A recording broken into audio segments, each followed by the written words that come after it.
Olá, irmãos, olá, amigos. Esse é o nosso podcast, é o seu, é o meu, é o nosso Podtel. Lembrando a você que mais esse encontro e é muita satisfação estar com você novamente. Hoje nós falaremos um assunto pertinente. Esse mês estamos falando da reforma, da história da igreja, e não é diferente hoje o assunto que trataremos, porque, como eu disse no episódio passado, sempre a igreja ela está em reforma, ou seja, o ser humano está em reforma. E não é diferente nesse episódio de hoje, a maneira que nós abordaremos sobre religiões comparadas. Você vai descobrir já já o que falaremos. E também a questão, ainda que introdutória, do marxismo cultural. O que seria isso? Para falar isso para nós, para trazer luz esse assunto para nós, temos um convidado especial. Ainda não vou apresentá-lo, ele vai se apresentar. E eu quero agradecer você que tem curtido os nossos vídeos, tem compartilhado, tem se inscrito no canal. E como eu sempre falo, a internet hoje ele tem muitos conteúdos. Religioso, investigativo, político, ideológico.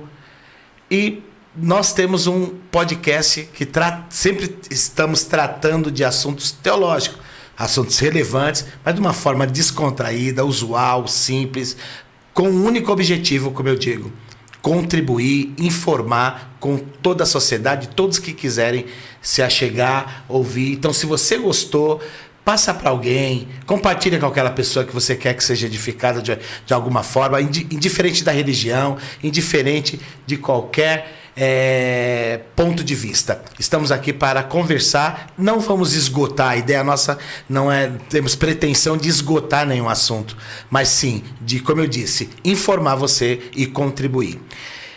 Está hoje nos dando a honra o presbítero Dorival. Eu quero que ele mesmo apresente-se, por favor. Meus amigos, tudo bem com vocês? Meu nome é Dorival Maciel, presbítero da Igreja Comunidade Cristã Vida, formado bacharel em teologia, com alguns cursos também na área de apologética, de heresiologia, e trabalho na área também de capelania especificamente capelania militar evangélica, professor de escola dominical, enfim, envolvido no ministério sagrado, para a glória de Deus. Rapaz, temos certeza que mais esse episódio, mais esse programa, mais esse encontro nosso, costumo falar aqui, presidente Dorival, eu vou chamar de Dorival. Douro, à vontade, Douro, né? Só Douro só, não tem muita formalidade. O nosso pessoal é gente boa, e às vezes eu tô calmo hoje, eu costumo dizer, quando o homem começa a falar da apresentação, do que ele pode nos trazer, nos gera o quê? Uma ansiedade, nos gera uma expectativa, melhor dizendo, não deixa de ser uma ansiedade, mas uma certa expectativa de nós descobrirmos algo edificante para nós.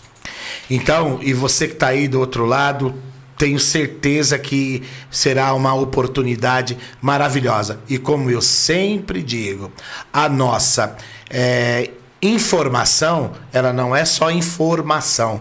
A gente traz alguém que tenha formação, alguém que tenha não só a informação, mas que tenha a formação. Então, com muito carinho, muita humildade, nós estamos trazendo esse tema aqui sobre religiões comparadas. Hoje é o termo mais usual, né, presbítero Douro? Antigamente era seitas e heresias. Era isso, né? Exatamente. E assim, até para a gente já entrar no assunto em si, o significado da palavra seita. Você pode trazer para nós? Sim.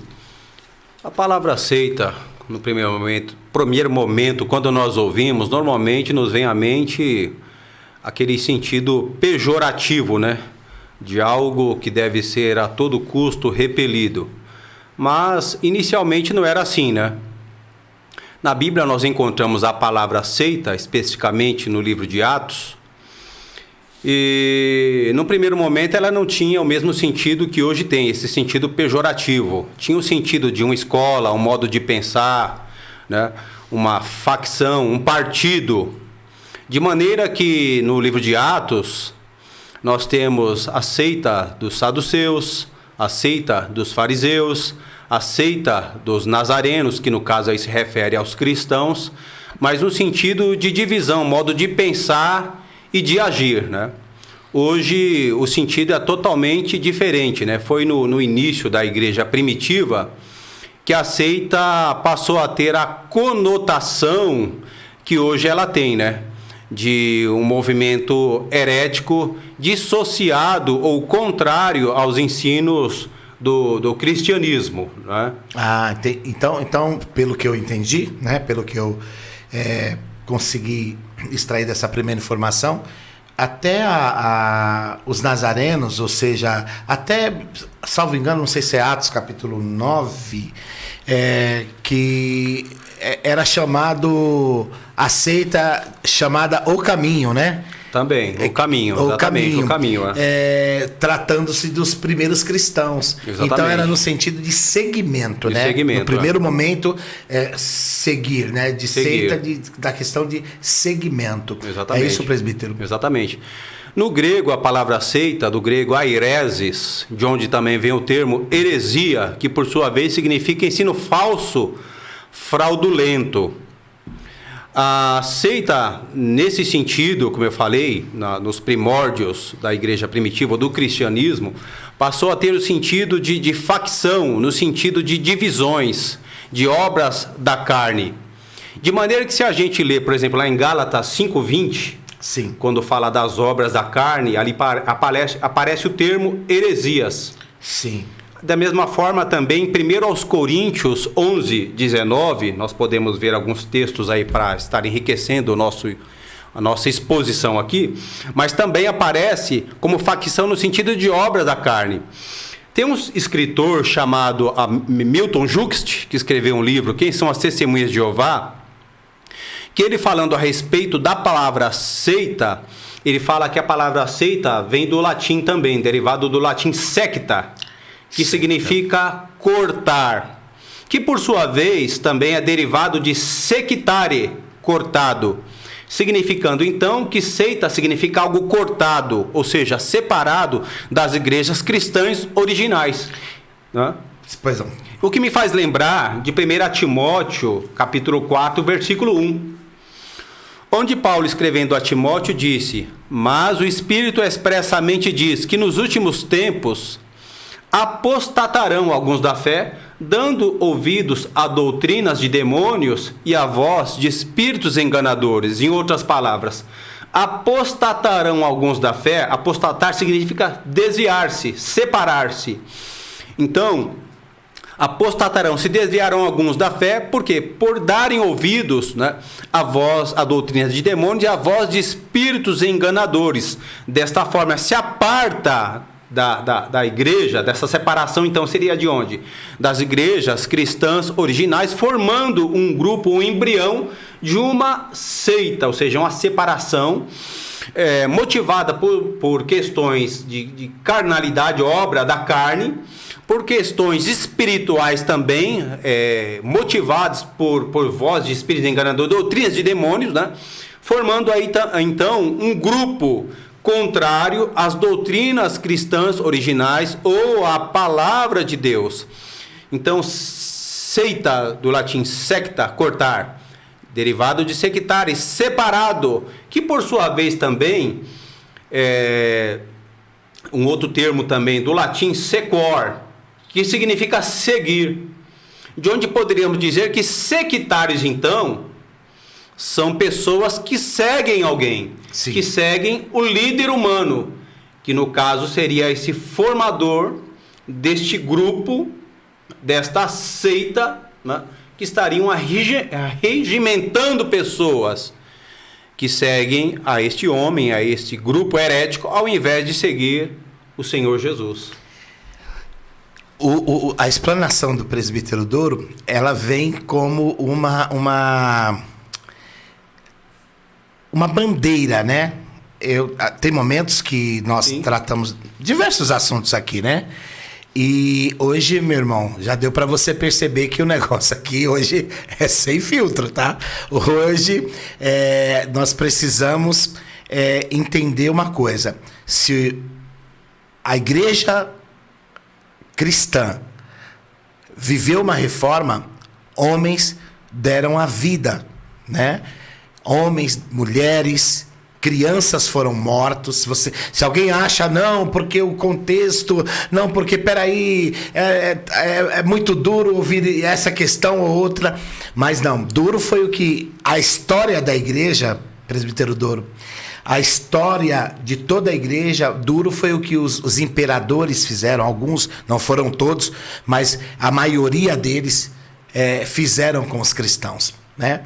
Então, se nós estamos terminando, passando por esse mês que intitula-se da Reforma, na verdade, o mês de outubro foi todo ligado Exatamente. a isso, né? A nós homenagearmos, a nós relembrarmos, a nós trazermos à memória todo esse contexto, né? Exatamente. Então, o presbítero Doro, pelo que eu entendi, você me corrija se eu estiver equivocado,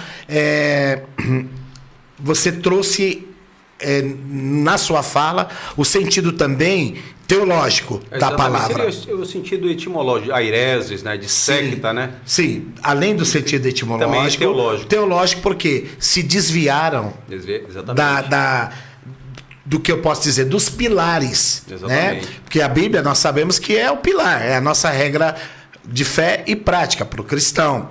Até então era para a igreja, no modo geral, antes da igreja virar uma igreja imperialista, antes de vir a idade das trevas, o momento das trevas. E aí a reforma traz isso. Mas hoje nós não estamos falando exatamente da reforma, estamos coroando toda essa questão. O presbítero falou do início, né, como eu posso dizer, do perigo que as seitas trazem para o cristianismo desde então. Mas interessante. Então, nesse sentido etimológico e teológico, o irmão disse aqui, né? Em cima disso, se não tiver alguma coisa mais para falar, mas entre a Bíblia e as seitas, você vê a Bíblia, qual é o alerta? Você vê, como que eu posso dizer dessa forma? O Novo Testamento, eu adianto um pouquinho, mas depois, para a gente entender aqui o que nós estamos falando aqui, eu adianto aqui um pouquinho. Então você vê o Novo Testamento como uma base de refutação. Os escritores neotestamentários trouxeram essa questão de base de refutação, ou seja, tratados teológicos. Exatamente. A questão, como o senhor bem tocou aqui, que nós estamos no mês da reforma, mas a verdade é que a reforma nasceu exatamente por causa do combate aos falsos ensinos, que na época eram ensinados pela Igreja Católica, né? A questão das indulgências, a questão da salvação pelas obras, enfim, questão do purgatório.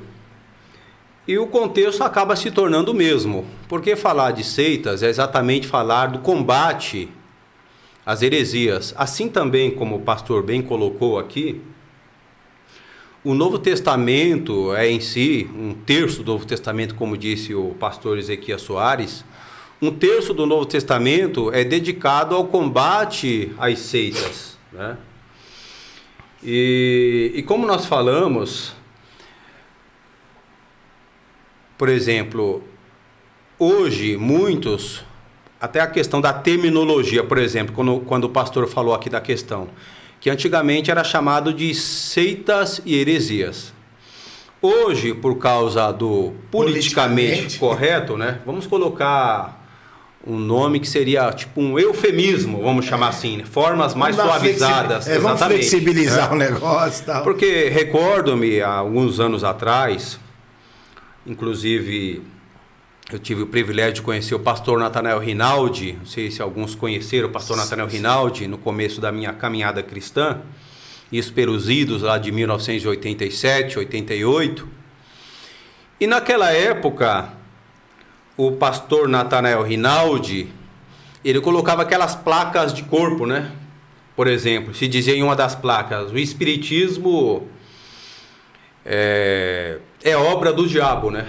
A Bíblia ensina que a feiticeiras, como diz o texto bíblico, não deixarás viver, Levítico, né? E citava assim claramente. Eu recordo-me que naquela época também, as pessoas, mesmo dentro da igreja, diziam, por que se preocupar em estar falando de seitas e heresias, estar levantando esse tipo, que vinham como uma espécie de crítica negativa, sim, né, às religiões de outrem, entende? E falavam, não devemos agir dessa maneira, porque em Mateus capítulo 7, versículo 1, Jesus diz, não julgueis para que não sejais julgados. Mas a verdade é que o contexto do que Jesus estava falando era outro. Estava falando julgar o pecado de um irmão. Sim. Mas no mesmo capítulo 7, no versículo 15, Jesus fala, acautelai-vos dos falsos profetas. Porque exteriormente vem a vós como ovelhas, mas interiormente são lobos devoradores. Pelos seus frutos os conhecereis. Como é que você pode conhecer se alguém é falso ou verdadeiro profeta? Julgando as suas profecias. Sim. Lembrando que no mesmo, lá em Evangelho de Jesus Cristo, lá em João capítulo 7, no versículo de número 24, Jesus disse, não julgueis segundo a aparência, mas julgai segundo a reta justiça. O que seria julgar segundo a reta justiça? É julgar usando como parâmetro a palavra de Deus.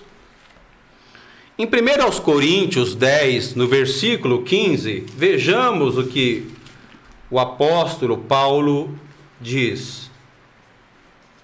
1 Coríntios, né? 10 e 15? Deixa me ver aqui.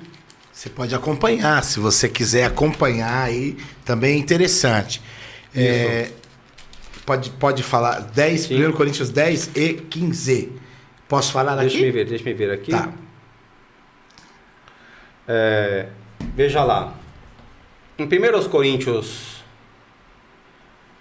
10, 15, ele diz assim, falo como a entendidos, julgai vós mesmos o que digo. Então veja lá, Paulo está falando, estou falando a pessoas maduras. Julgai vós mesmos o que digo. O que isso quer dizer? Que o próprio apóstolo Paulo, o grande apóstolo dos gentios, que Sim. tinha grande autoridade, dizia aos seus interlocutores que eles tinham autoridade para julgar o que ele falava. Interessante se nós vermos lá em Atos 11, 26, falando a respeito dos bereanos, o que nós vemos? Tinham que conferir, né? Exatamente. Atos 11, 26. Lhe era mandado conferir. Exatamente. Em Atos 11, 26 eu falei? Isso, Atos 11, 26. Não, aqui não é isso não. É lá em os crentes bereanos. Sim. Deixa eu ver aqui. O interessante, enquanto o irmão... Nos diz que os crentes de Bereia foram mais prudentes que os demais cristãos, porque eles julgavam o que os discípulos ensinavam, analisando nas escrituras. O que quer dizer aqui? Que os apóstolos, diferente de muitos hoje, que ensinam certas doutrinas, que se você for analisar na Bíblia e falar, apóstolo, pastor, bispo, o que você está ensinando não está de acordo com as escrituras. Certamente muitos se sentirão o quê? Ofendidos. Sim. Mas aqui nos fala que os bereanos e examinavam nas escrituras e eles foram chamados de mais nobres. Ou seja, eles foram reconhecidos pela sua dirigência. Exatamente. Pela sua inclinação. Então, o que acontece? A Bíblia nos chama para que nós venhamos também julgar todas as coisas segundo a reta justiça, segundo o padrão das Escrituras. Então, este é o alerta para os cristãos de hoje. Entendi. Que sejam cristãos bereanos. Né? Quando a gente fala de seitas, e muitos cristãos pensam que para que eles possam julgar os ensinos das seitas, eles precisam ler, pesquisar a literatura das seitas, precisam se debruçar sobre as escrituras das seitas. Isso é importante? Talvez seja, mas não necessariamente. Isso seja de fato o que a Escritura diz que devemos fazer. O Banco Central dos Estados Unidos tinha um treinamento de 2 semanas para os seus funcionários. Certo. Para identificação de cédulas falsas, notas falsas. Sim. E durante esse período de treinamento, esses funcionários do Banco Central americano, em nenhum momento dessa fase de treinamento, eles manuseavam notas falsas, simplesmente notas verdadeiras. Então, para conhecer a falsa, você não tem, necessariamente, você não precisa estudar a falsa. Você precisa conhecer bem a verdadeira. Exatamente, exatamente. Porque, estando acostumado, contato constante com a nota verdadeira, o Banco Central, os diretores sabiam qualquer situação que chegasse às mãos de um funcionário uma nota falsa, automaticamente eles saberiam identificar. Ou seja, tem conhecimento pleno, né? Ou, exatamente. Bem treinado, né? Bem inclinado, bem ali vivenciando o que é, no caso lá, a nota verdadeira. Seria, né? no caso... Quando ele olhasse a falsa, ele fala, não tem exatamente. Isso, não tem aquilo, não tem aquilo outro. Mas, presbítero, eu entendi Sim. o que você disse dessa questão. Tem um assunto aqui que eu achei muito interessante, a questão da identificação das seitas, através de 4, uma ilustração falando sobre através das 4 operações matemáticas para você identificar uma seita. Ou seja, algo que dentro do que a nossa regra de fé, dentro das nossas doutrinas basilares da fé cristã, nós entendemos, né? Se sai fora dessa doutrina, da doutrina basilar, por exemplo, nós vamos falar posteriormente, né, sobre a questão da divindade de Cristo, que é uma das questões que pega-se muito, mas... Antes da gente entrar nisso, eu gostaria de... Tá vindo aqui o roteiro na minha cabeça. Eu vejo o seguinte também. Algo que uma vez eu estudando, eu percebi uma coisa. Parece que os segmentos que não têm a nossa mesma regra de prática e de fé, que não tem o pensamento que nós temos... E a gente identifica por causa do esteio, por causa da base da palavra de Deus, que não é minha e nem de homem algum. Nós vivemos, inclusive, no nosso país,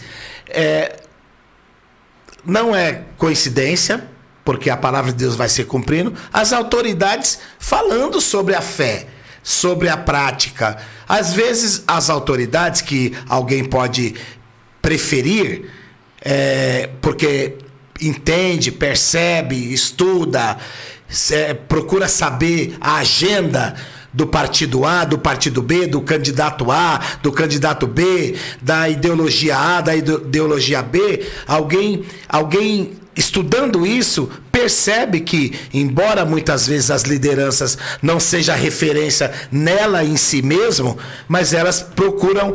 A agenda procura estar mais próximo do que a gente entende como regra de fé e prática, que é a palavra de Deus e que é os valores que estão na palavra de Deus. Mais uma vez, a gente identificando, presbítero Doro, E eu quero perguntar uma coisa. Há uma certa displicência nossa do seguinte. O senhor, não sei se o senhor vai concordar comigo. O senhor é da área, o senhor trabalha na apologética cristã. Muitas vezes a gente também deixa essas pessoas de lado, né? Em vez de ter um olhar também, se eu tenho a verdade, se eu estou com a verdade, eu preciso abordar, eu não digo a liderança em si, porque as lideranças talvez tenham outros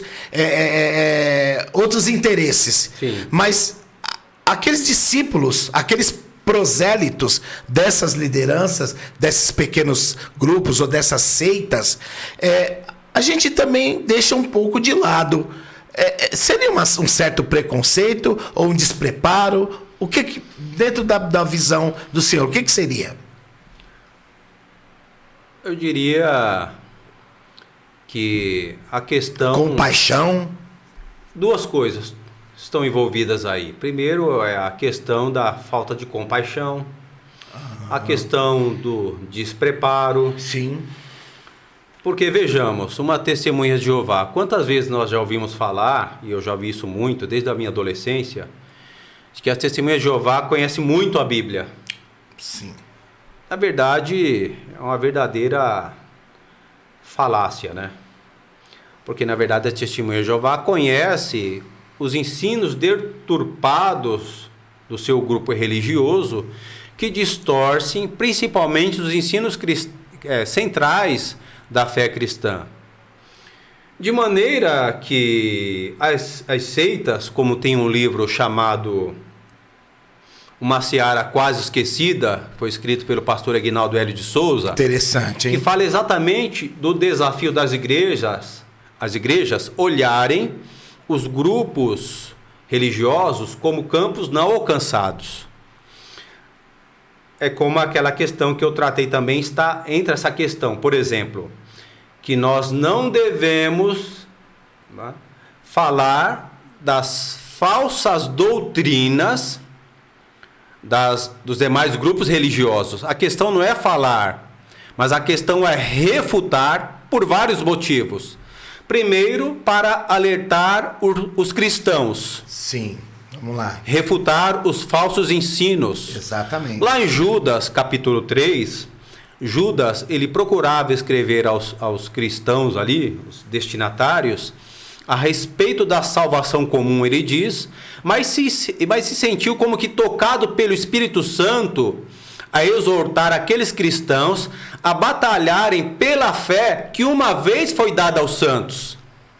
Se não tivesse havido um homem que se interessasse pela verdade ou pela busca da verdade, chamado Martinho Lutero, e lutasse contra os ensinos falsos da religião de sua época, nós não teríamos tido a reforma. Certo. A verdade é que lutar contra os falsos ensinos requer oração, requer preparo teológico, requer um amor mais abnegado do que você simplesmente falar para uma igreja, para uma pessoa comum que fala e ouve de bom grado, porque um adepto de seita nada mais é que alguém que não quer ouvir a sua mensagem, porque ele enxerga o cristão, o evangelista, como alguém que quer tirá-lo do caminho da verdade. Ele também entende que está na verdade. Exatamente. Mas sem a exegese exata, Exatamente. Sem a hermenêutica exata, Exatamente. Sem a compreensão da pessoa de Cristo, na maioria das vezes. E não significa, parece que o presbítero Doro, parece que ele tá bravo, ele tá incisivo, em algum momento talvez você tenha pensado isso, mas ele pode estar bravo, mas ele pode estar bravo com engano, que quer levar muitas vezes você, os seus familiares, para um lugar que não é pra gente estar. Né? Não é para um lugar que não é para a gente passar a eternidade, né? Mas antes disso, a gente continuar... Uma comparação, pastor, que eu vi essa semana, diz o seguinte: imagine que você estivesse tomando um medicamento. Certo. E em dado momento, você fica sabendo que aquele medicamento tem efeitos colaterais que podem ser até mesmo fatais. você imediatamente para de tomar aquele medicamento. Porém, sabendo que seu vizinho continua tomando aquele medicamento, qual é a sua obrigação? Você tem que alertar. Deixá-lo tomar Não até pode. que ele morra? Não pode. Ou avisá-lo do perigo iminente? Mais que depressa. Da mesma forma, eu, por exemplo, fazia parte de uma falsa religião, estava num caminho errado, do caminho do erro. Quando eu tomei conhecimento da verdade, é minha obrigação, como servo de Deus, obrigação moral, alertar as demais pessoas que não estão tomando o medicamento verdadeiro que pode lhes dar a vida eterna.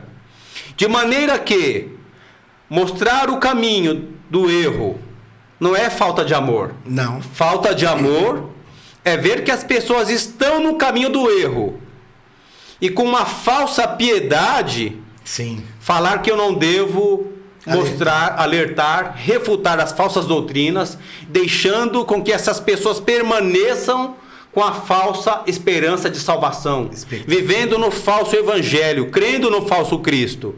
Isso sim é falta de amor, é falta de cristianismo, é falta de ética. Olha aí, você que pensou que nós temos que... Eu já ouvi muita gente falar assim, o fulano tá ali, ele é testemunha de Jeová, ele segue o mormonismo, ele segue tal religião, deixa pra lá, deixa se virar, bate a poeira das costas. Não, eu também não entendo dessa forma. Mas tem uma coisa que a gente pode tomar, né? Aqui, né? A gente pode tomar café. Você quer tomar café? Tem um café chegando aqui. Você entendeu? O café é bom. O Maurão já trouxe aqui. Aqui, chegou. Obrigado, meu querido irmão. Obrigado. É coisa boa. Presbítero Doro. Eu ouvia falar isso, sim, sabe? Às vezes eu já atendi pessoas pela manhã, no trabalho, de diversos amigos, colegas de trabalho, nem todos professavam. Hoje em dia é mais comum, né? Tem muitos evangélicos, tem muitas denominações. Hoje em dia é mais comum, né? Antigamente, há 25 anos, não era tão comum assim. Eu tenho apenas esse tempo de fé, mas não era tão comum. Hoje já é mais comum. E às vezes nós sofremos muito preconceito naquele tempo.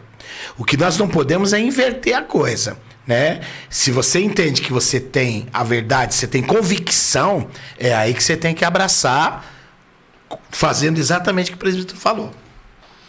A questão que o senhor tratou agora há pouco, pastor, a questão essas pessoas, quando a gente fala das seitas, de maneira alguma é no sentido de criticar, de menosprezar, até porque os membros das seitas são pessoas boas, pessoas bem intencionadas. Alguém já falou que as seitas é um campo missionário que bate à nossa porta. E quantas vezes nós ouvimos falar de crentes, né? Sim. E de cristãos que fala que a Testemunha de Jeová foi bater na porta dela, o que ela fez? Não abriu. Soltei o cachorro, né? Chamei para orar porque ela tem medo e ela corre. Mas seria esse um comportamento cristão? Certamente que não. Esse também precisa ser evangelizado. A verdade é que exatamente, essas pessoas, os adeptos das seitas, nada mais são, sim, que vítimas de vítimas. São vítimas de vítimas. Entendeu? O nosso amigo, pastor Aguinaldo Hélio de Souza, ele, nas suas palestras, costuma dizer o seguinte, nas igrejas: quem costuma aqui orar pela salvação dos presidiários? Muitos levantam as mãos. Quantos aqui costumam orar pelos drogados? Muitos levantam as mãos. Quantos costumam orar pelas prostitutas? Muitos levantam as mãos. Quem aqui costuma orar pela salvação das Testemunhas de Jeová? Quem costuma orar pela salvação dos mormons? Quem costuma orar, né, pela salvação dos espíritas? Então, este também é um desafio. Desafio também, quando a gente fala da questão das seitas, exatamente isso. É um campo missionário que bate a nossa porta, E exatamente isso porque as seitas representam também um perigo. Por quê? Porque, para citar um exemplo, nós temos no Brasil cerca de 1.300.000 testemunhas de Jeová. 1.300.000? Nós temos 1.100.000 mormons.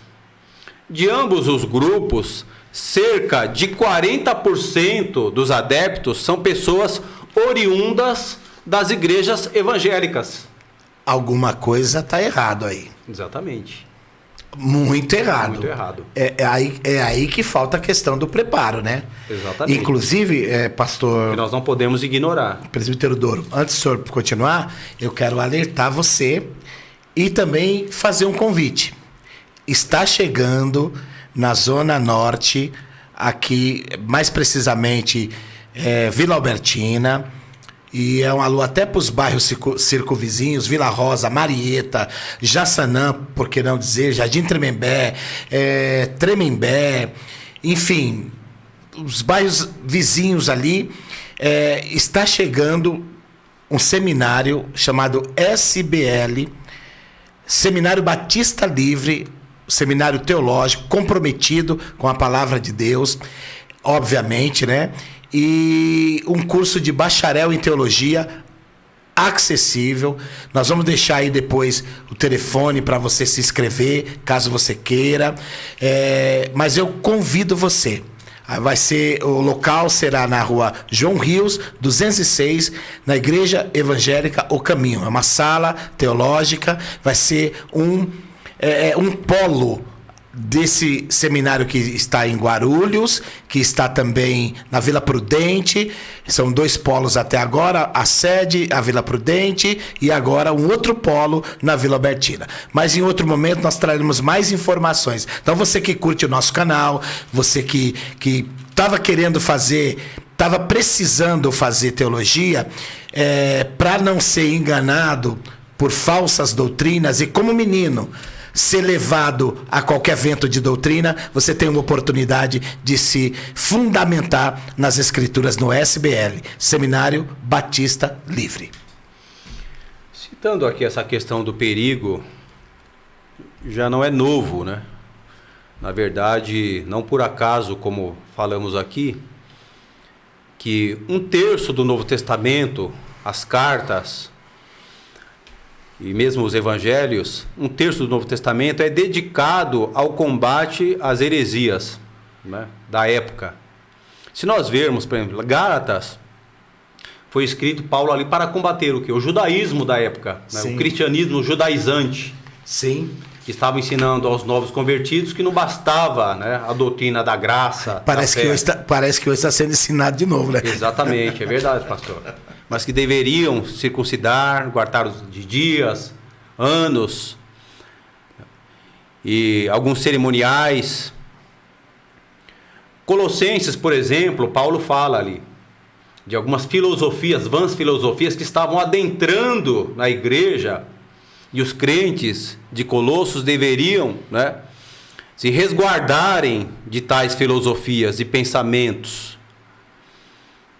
Então a gente vê na carta de 1 João que o problema ali era a questão do gnosticismo, o qual ensinava um outro Cristo, pregava um outro Cristo, né? Um Cristo que não veio em carne, mas um Cristo docético, apenas com aparência, um corpo fluídico.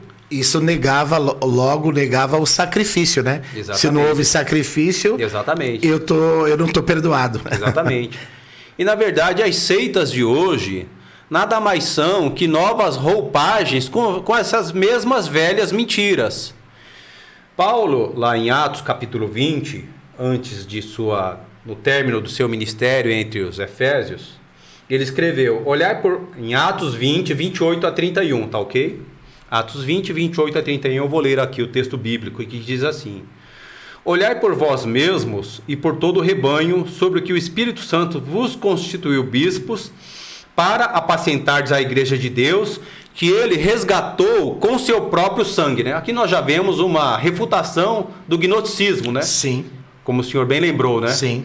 A igreja de Deus que ele resgatou com seu próprio sangue. Ou seja, houve sacrifício, sim. Exatamente. Porque eu sei isto, que depois da minha partida, entrarão no meio de vós lobos cruéis, que não perdoarão ao rebanho. E que dentre vós mesmos, ou seja, dentro da própria igreja, haveriam aqueles que se pareceriam membros, pastores, mestres, que se levantarão dentre vós mesmos, homens que falarão coisas perversas para atraírem os discípulos após si.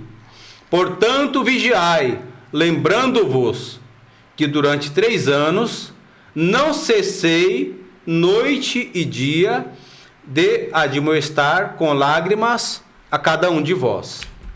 Essa ameaça que era real naquele tempo é real também nos dias atuais. Presbítero, alguns pontos que eu não quero deixar passar dentro do tempo que Sim. nos é permitido, nós teríamos muito tempo, né? Teríamos muito tempo de fazer um segmento dessa nossa conversa, mas eu preciso fazer uma pergunta. Qual é o motivo existe alguns motivos que fazem... Não esqueci da questão matemática, que nós vamos chegar lá. Sim. Mas eu quero deixar essa outra questão por último. Os motivos que fazem as seitas prosperarem. Você falou, Testemunho de Jeová tem 1.300.000 Isso. Testemunhos de Jeová no Brasil. No Brasil, você disse? Exatamente, no Brasil. só no Brasil. Só no Brasil. Obrigado por relembrar. Mas existem alguns motivos específicos? Porque você tem os Mormons no mundo. Eu vi um documentário na Netflix, acho que Netflix, eu não recordo agora direito, sobre os Mormons. Eu não sei se você chegou a ver, me foge o nome aqui agora, mas era muito sério a questão social sobre a poligamia, e aí não dá para filtrar, né? A poligamia, pedofilia, Sim. incesto, tudo tinha dentro daquela organização, vamos colocar dessa forma. Então, assim, e prosperam. Qual é o motivo que eu digo prosperam? Você traz segmento. Existiam alguns motivos básicos, alguns motivos que a gente pode falar, não, eles prosperam por causa disso, por causa daquilo. O senhor pode falar por que isso dentro do que o senhor já estudou? Sim, David Brecht, no seu livro As Marcas das Seitas, ele fala 4 razões porque as seitas prosperam, né? Um deles ele cita que é o amor às trevas, né? Que seria o amor às trevas? Como lá em João capítulo 3, no versículo, se não me engano, de número 19, Jesus mesmo falou, né? Que na verdade a luz veio ao mundo, mas os homens amaram mais as trevas do que a luz, porque as suas obras eram más. Não é diferente. Desde aquele tempo, sempre, né? O escritor aos Hebreus falou que nos últimos tempos as pessoas amontoariam para si doutores conforme as suas próprias concupiscências. Faz-me lembrar de uma frase que diz o seguinte, né? Que com que facilidade acreditamos naquilo em que desejamos. Em outras palavras, podemos usar até um exemplo. Por exemplo, a questão da reencarnação.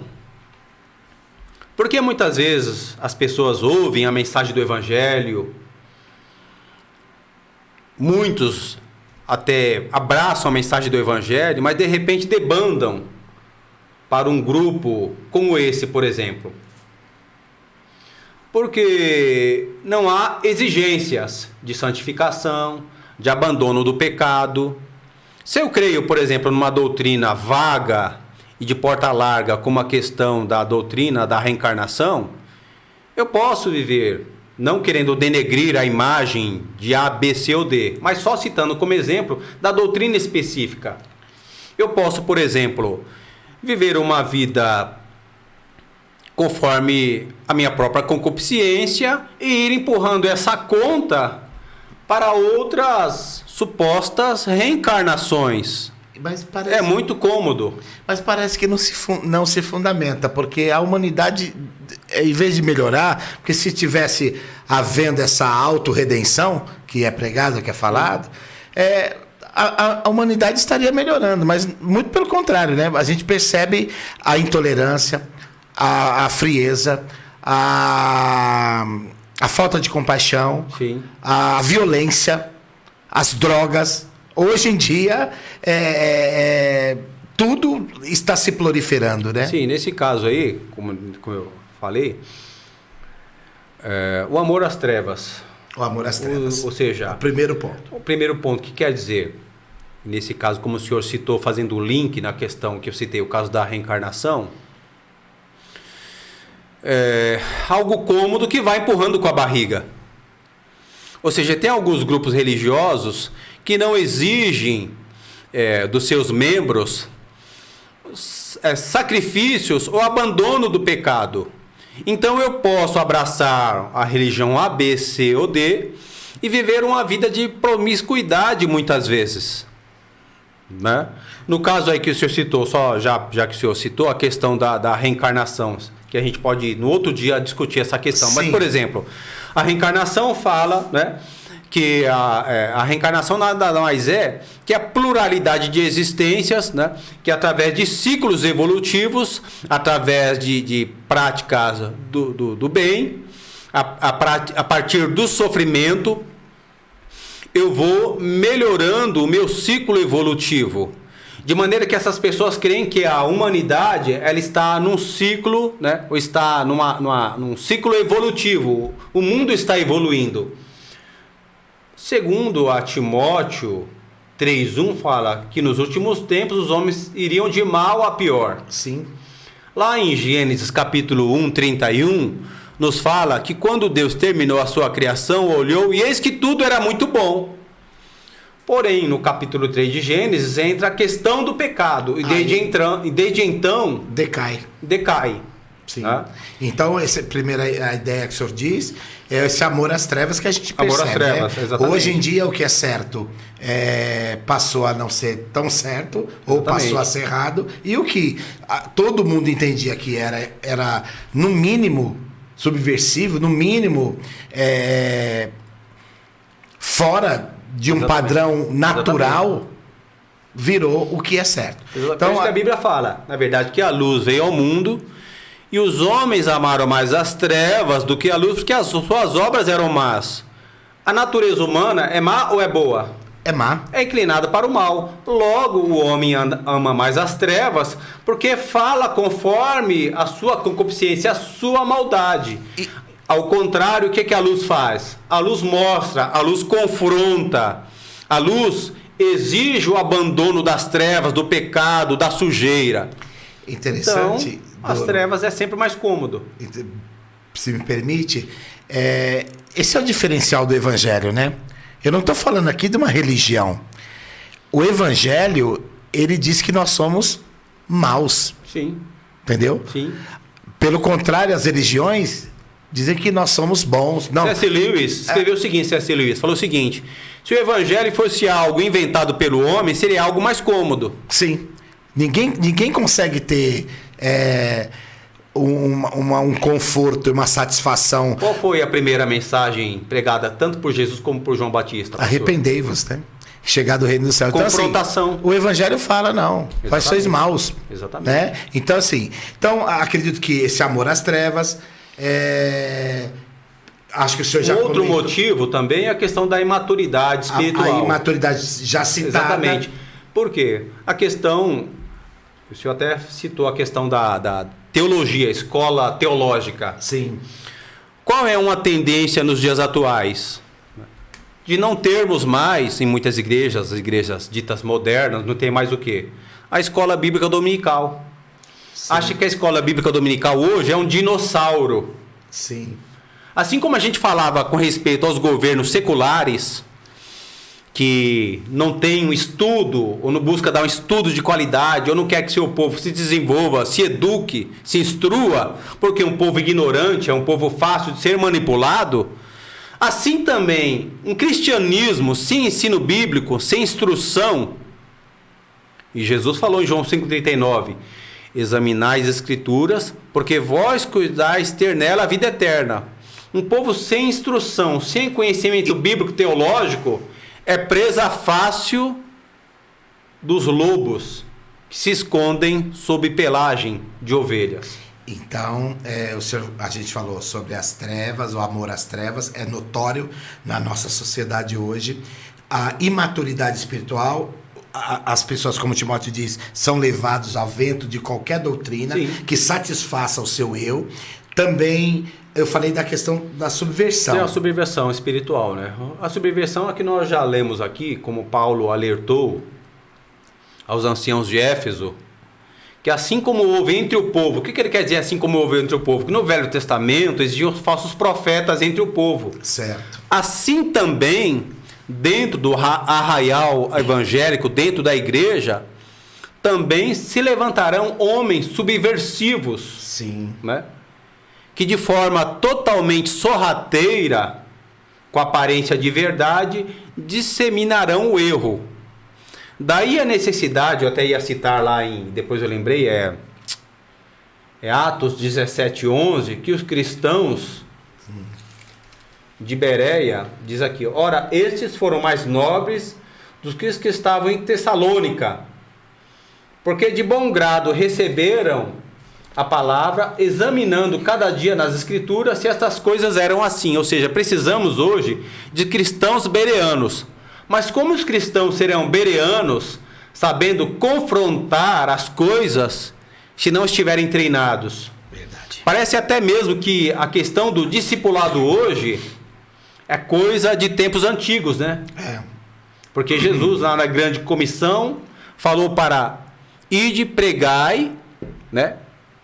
E o que? Ensinai também. Sim. Todas as coisas. Amém. Então, ensinai todas as coisas. É o que está faltando na igreja contemporânea. Presbítero, então os homens passam também, além do amor às trevas, a imaturidade espiritual, a vaidade, os homens amantes de si mesmo, a soberba. Soberbo, e também essa questão da soberba intelectual. Hoje, porque nós estamos, eu acredito que talvez seja dentro dessas 4, segundo que a gente estava batendo um papo, essa também é um motivo. Hoje você tem muito conhecimento. Sim. E cada um hoje, é aquilo que eu falo, a gente procura trazer aqui quem tem uma informação para contribuir, lógico, informar e contribuir, mas que tenha formação. Então, uma informação com formação. Isso não significa, irmãos, que você não vai acontecer problemas na tua vida.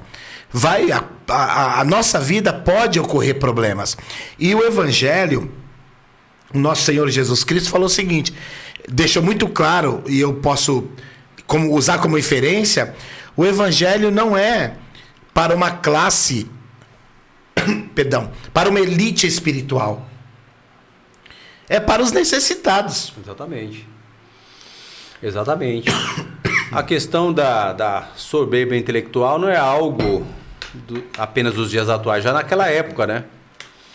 A gente sabe que no gnosticismo, o gnosticismo acreditava, do termo gnose, conhecimento, que a salvação se alcançava através de uma iluminação. A salvação era para os iluminados, uma elite intelectual. E esse era um pensamento que já era mesmo advindo já da filosofia grega, né? Sim. De maneira que, hoje em dia, também muitos falam, pleno século XXI, eu vou ficar dando ouvidos, né, a uma mensagem que fala que há mais de 2000 anos atrás, um homem morreu pendurado numa cruz, no madeiro. Não pôde fazer nada. Teve que derramar o seu sangue para me salvar. prefiro acreditar em coisas mais sofisticadas, filosofias, ideologias, né? Seixonoye, né? Sim. Arte Ricari, marxismo, né? Esoterismo. Mas o que Paulo fala em relação a isso, mesmo naquela época? Que a palavra da cruz, a rude palavra da cruz, exatamente, a tosca palavra da cruz, a simples palavra da cruz, que para recebê-la é necessário ser como criança, é loucura para os que perecem, mas para nós que somos salvos é o poder de Deus. Maravilha. Eu nunca ouvi falar, né, de alguém no seu leito de morte, nos seus últimos momentos de vida, falar assim: ora, traga-me, né, os escritos de Karl Marx, o Capital, e leia para mim. Eita. Porque quando eu ouço, né, os escritos de Karl Marx sendo lidos, eu sinto tanta paz. Não. Traga-me, né, os escritos de Charles Darwin, as origens das espécies. Porque quando me leio esta palavra, ou eu leio essa palavra, eu sinto tanta paz. Nunca ouvi falar. Também não. Mas a gente ouve falar com frequência.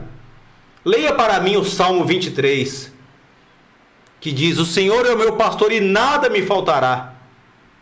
Ainda que eu andasse pelo vale da sombra da morte, não temeria mal algum, porque tu estás comigo. A tua vara e o teu cajado me consolas. Então essa palavra, essa simples palavra, é poder de Deus para a salvação de todo aquele que crê. Poder de Deus para salvar, para libertar, para curar, para trazer vida, para trazer paz.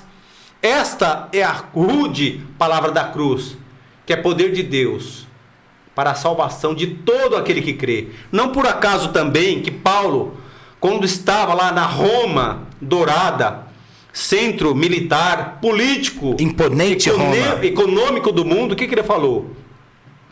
Porque não me envergonho do evangelho de Cristo, pois é o poder de Deus para a salvação de todo aquele que crê. Primeiro do judeu, depois do grego. Exatamente. Porque nele, no evangelho, exatamente, se descobre, se percebe a justiça de Cristo de fé em fé.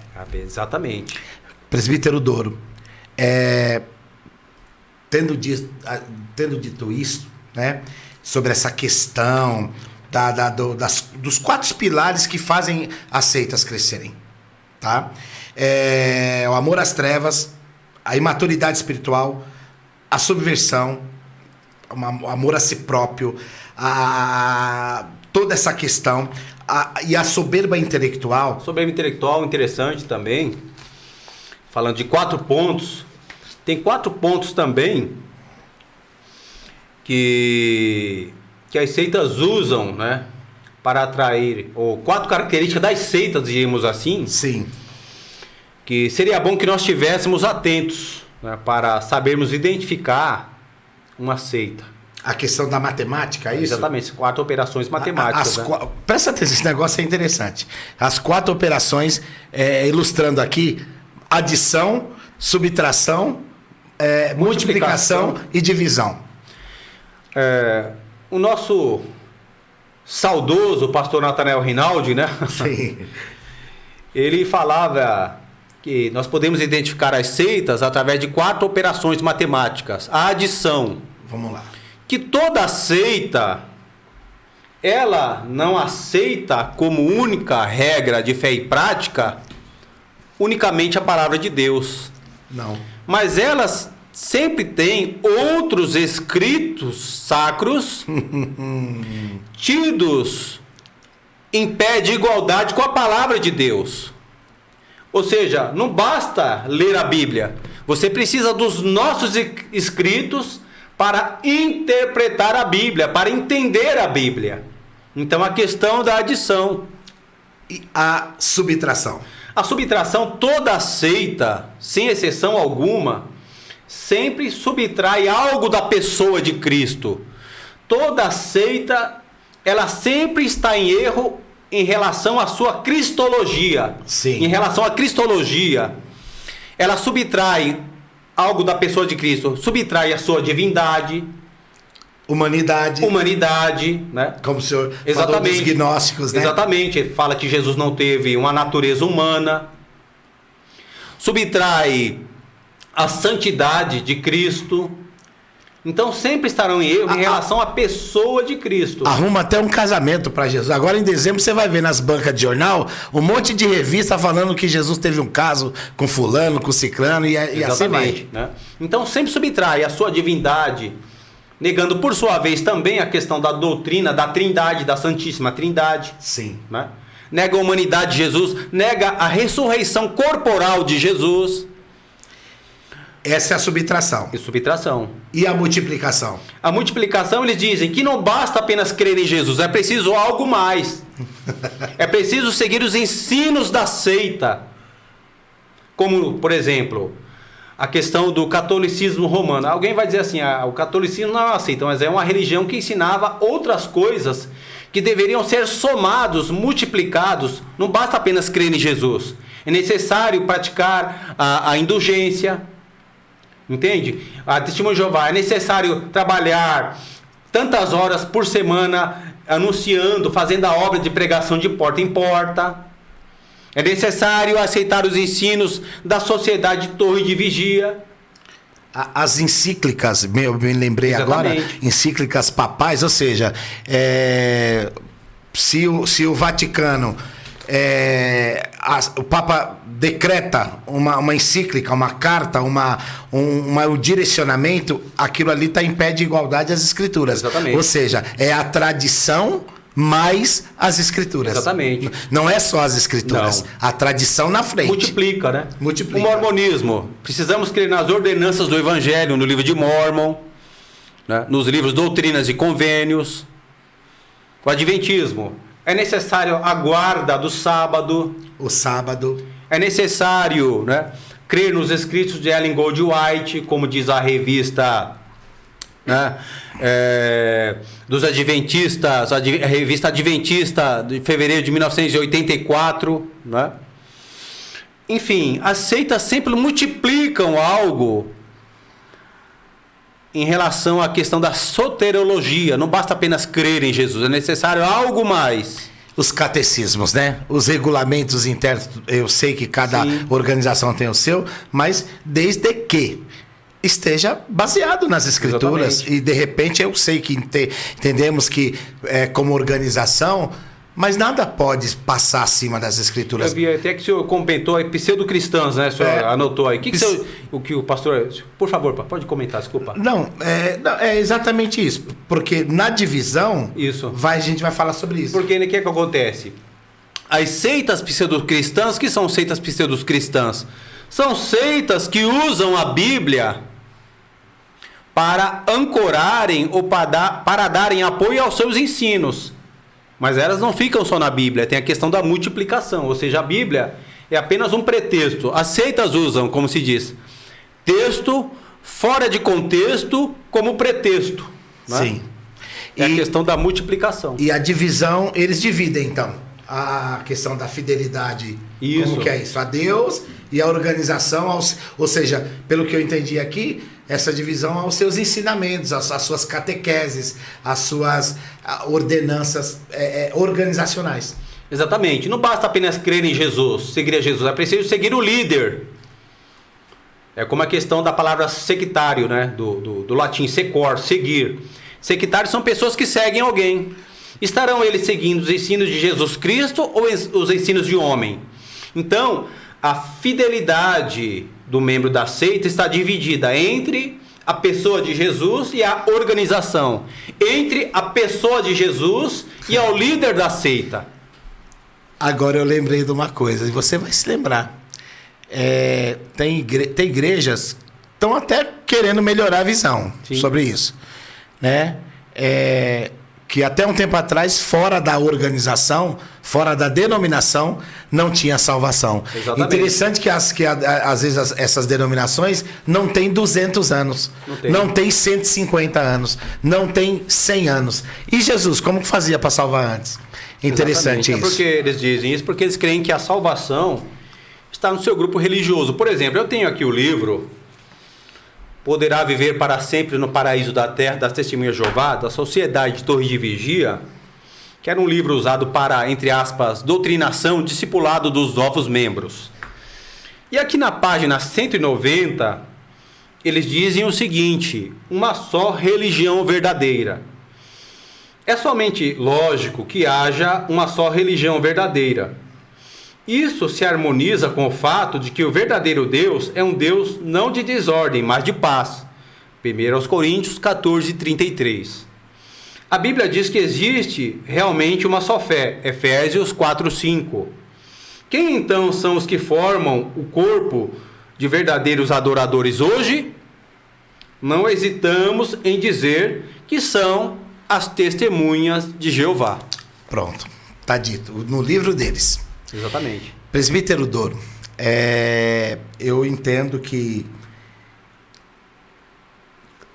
tem muita coisa para se falar. Tem muita coisa, com certeza. Tá?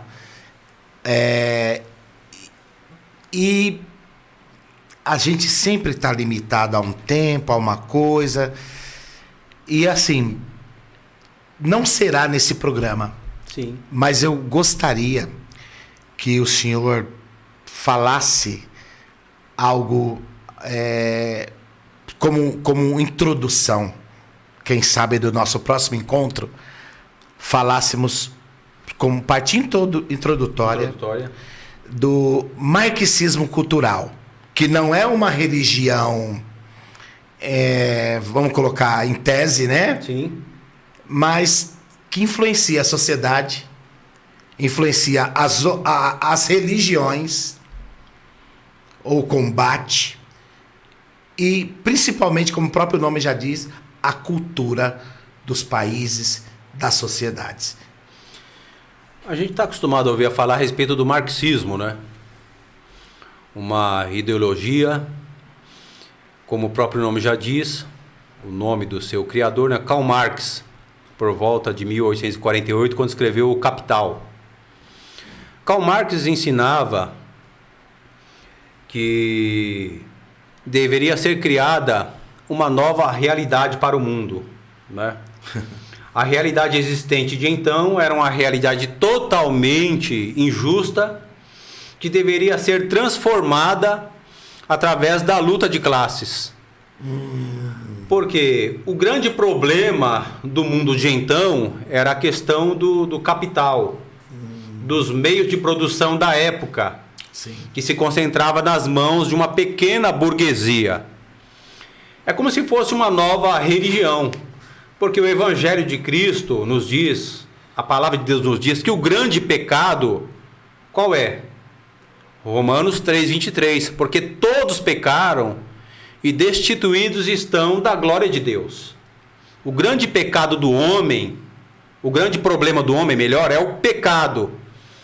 Porém, Karl Marx dizia que o grande problema do homem qual é? É o capital. O grande problema do homem qual é?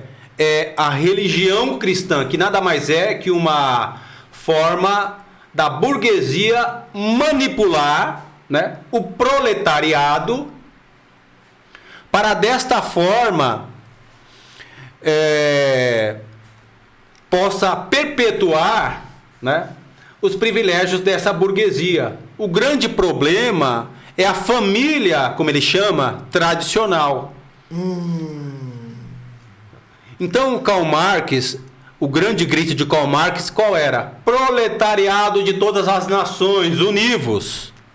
Proletariado, cabe salientar, nada mais é, segundo, né? Era aquele que, trabalhando no chão da fábrica, só tinha direito de ter como propriedade particular a sua prole, os seus filhos. Daí o termo proletariado. Ah, tá. Tinha que ser restrito a isso. Exatamente. Agora é fácil também detectar qual o problema da época. Era uma época do nascimento ou do desenvolvimento da Revolução Industrial. Industrial, do capitalismo. Exatamente. Em que as grandes massas estavam se mudando mudando, vamos dizer assim, do campo para as regiões urbanas, onde se concentrava o quê? As máquinas, as fábricas, o trabalho, os empregos. Sim. Então, é fácil você criticar um sistema quando ele está numa fase de construção. Assim como é muito fácil você entrar numa construção em pleno andamento e vê sujeira, coisas fora de lugar. Em outras palavras, era o capitalismo que estava sendo estabelecido através da Revolução Industrial, das máquinas, né? Então, Karl Marx, aproveitando daquele momento de transição, né, da população das lavouras para as fábricas, do campo para o meio urbano, né? Era fácil você ver grandes contradições, grandes injustiças, grandes coisas fora do lugar, né?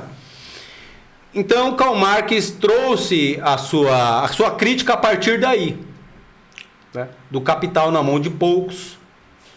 Agora, o marxismo cultural nada mais é...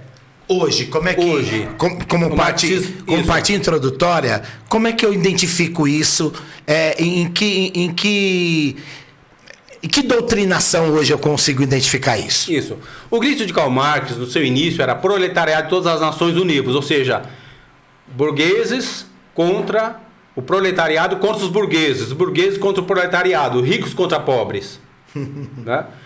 Ora, no andamento da história, no aperfeiçoamento do capitalismo, como se nós fôssemos chegar, por exemplo, na década de 40, de 50, na época da Segunda Guerra Mundial, no nazismo, alguns homens, por exemplo, Horkheimer, né?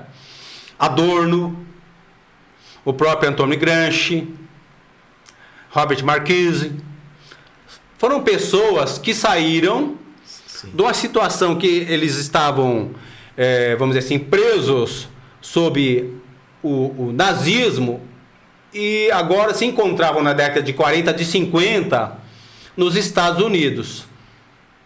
Esse mesmo grito, proletariado de todas as Nações Unidas, num país como os Estados Unidos na década de 40 e de 50, não colava muito bem. Por quê? Porque imagine o trabalhador na década de 40, de 50 nos Estados Unidos. Você trabalhar nos Estados Unidos na década de 40 e 50 era prosperidade na certa. Assim como a gente vê até recentemente, ou ainda hoje, pessoas que saem dos países subdesenvolvidos e vão para os Estados Unidos para quê? Para prosperar. Então esse grito de rico contra pobres nos Estados Unidos na década de 50, de 40, não colava muito. Como parece que hoje, com todo respeito à sua fala, parece que hoje também não cola, né? Porque, com todo respeito também aos países circunvizinhos aqui, ninguém vai prosperar numa Cuba. Ninguém vai prosperar hoje, pelo menos. Ninguém sai daqui para prosperar numa Venezuela. Exatamente. Ninguém vai prosperar aqui hoje na Argentina. Continuam indo para os Estados Unidos. Então o que aconteceu? Na década de 50, como esse discurso não colava, inventou um outro, teve que mudar, o camaleão teve que mudar de cor, ou seja, o marxismo cultural, o marxismo de bandeiras identitárias. O que seria isso?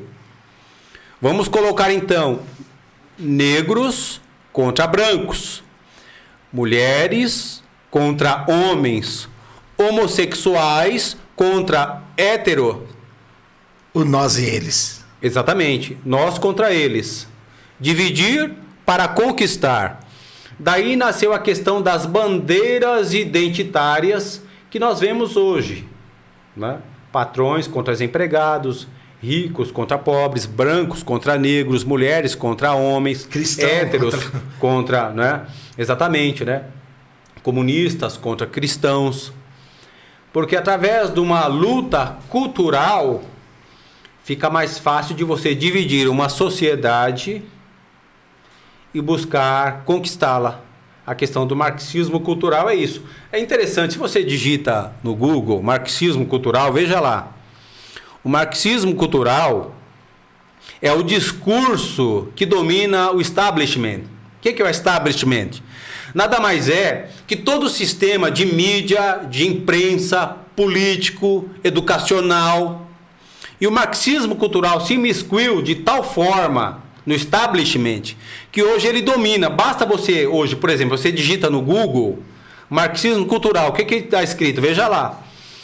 Marxismo cultural é uma teoria da conspiração antissemita de extrema direita que reivindica o marxismo ocidental como a base de alegados esforços acadêmicos e intelectuais contínuos para subverter a cultura ocidental. Ou seja, eles falam que essa questão de marxismo cultural nada mais é que teoria da conspiração.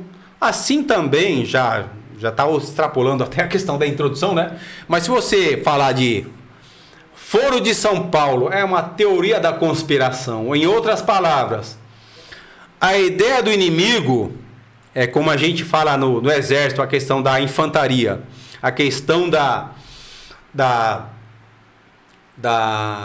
estratégia da camuflagem. O que é? Qual é o objetivo da camuflagem? É você se camuflar no terreno de maneira que você possa ver sem ser visto, ouvir sem ser ouvido. O marxismo cultural está presente, mas a ideia é sempre negar a sua existência. Assim também como a ideia do diabo em algumas religiões é falar: o diabo não existe, pois que negando a sua existência, ele sempre terá liberdade de ação no nosso meio. Além do mais, ele não existe. Que é isso? Né? Marxismo cultural não existe. Né? É a teoria da conspiração. Gente, o negócio tem que fazer como eu disse, de forma introdutória. Sim. Nós vamos falar sobre isso. Eu tenho um parceiro também que gosta muito, um amigo meu que gosta muito dessa questão. E quem sabe, logo, trarei ele aqui para conversar.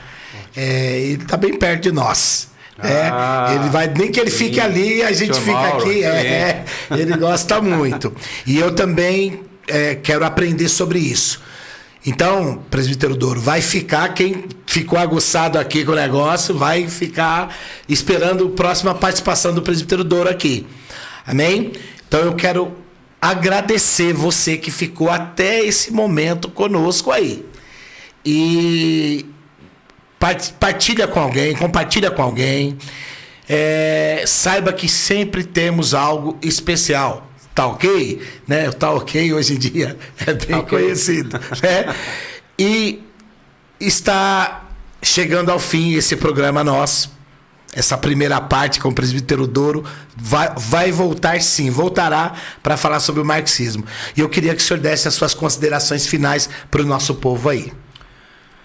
Irmãos, amigos, considerações finais aí até em relação ao marxismo cultural, né? Lembrando que é uma ameaça para a igreja também, né? Vamos falar sobre isso. E visto que no meio cristão católico nós temos a teologia da libertação. Sim. E no meio evangélico nós temos a teologia da missão integral, né? Então nós temos bastante, como se diz, pano para manga para tratarmos aí.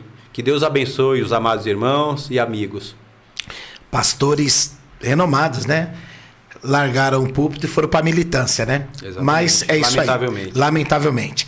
Queridos, eu quero agradecer você que ficou até esse momento. Que Deus abençoe vocês e até o nosso próximo episódio. Esse é o meu, é o seu, é o nosso Podtel. Um abraço, agradecimentos à Grande ZN, o Podtel, presbítero Doro. Muitíssimo obrigado. Satisfação revê-lo, está aqui. Um abraço. Um abraço, meus amigos. Tchau, tchau. Tchau, tchau.